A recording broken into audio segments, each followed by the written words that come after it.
તો હું બનાવીશ આજે મલાઈમાંથી ઘી. તો આપણે એક પેનમાં મલાઈ નાખી દઈશું અને આ રીતે આપણે એને છૂટી પાડી લઈશું.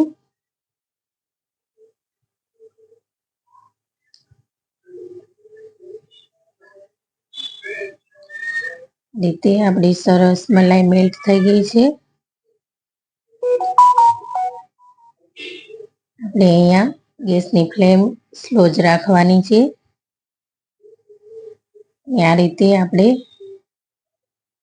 હલાવતા રહેવાનું છે જેથી આપણી નીચે મલાઈ ચીપકે નહીં.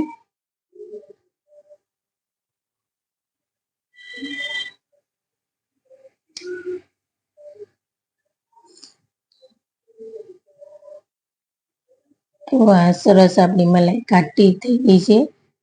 આમાંથી ઘી છૂટું પડવા મળશે. જો ઘી છૂટું પડવા માંડ્યું છે આ રીતે આપણે સતત હલાવતા રહીશું.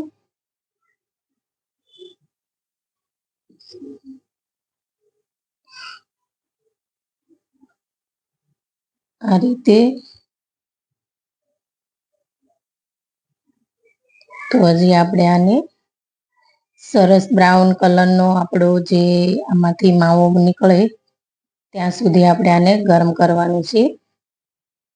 તો હજી આપણે થોડી વાર રહેવા દઈશું એટલે આપણું બધું જ ઘી નીકળી જશે અને માવો પણ સરસ ઘીમાં શેકાઈ જશે. તો આ રેડી છે. તો હવે આપણે ગવણીથી ગાળી લઈશું.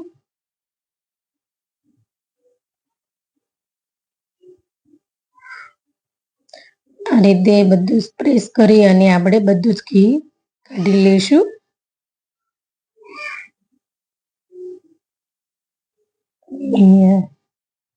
હવે આપણે આમાંથી થાબડી પેંડા બનાવીશું. તેના માટે એક પેનમાં આપણે ચાસણી કરી લઈશું. મેં અહીંયા થોડીક ખાંડ લીધી છે અને ખાંડ ડૂબે તેટલું આપણે પાણી નાખી દઈશું.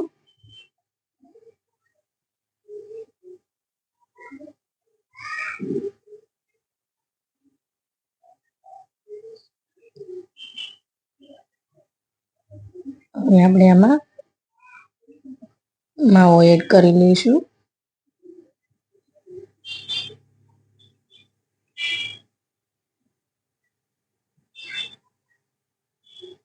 આ રીતે કરવાથી આપણે કોઈ પણ વાનગી બનાવી શકીએ અને એકદમ મહેનત વગરનું જ ઘી આપણું બની જાય.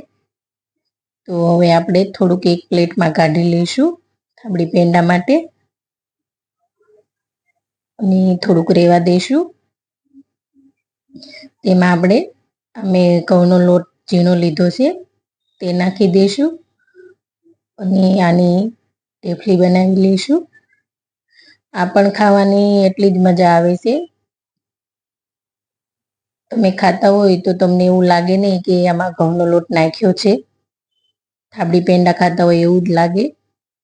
ને ઘઉંના લોટ નાખવાથી થોડોક આપણા પેંડા ઝાઝા બને આ રીતે કરવાથી. અને તમે આ રીતે પણ કરી શકો. આ રીતે સરસ થાબડી પેંડા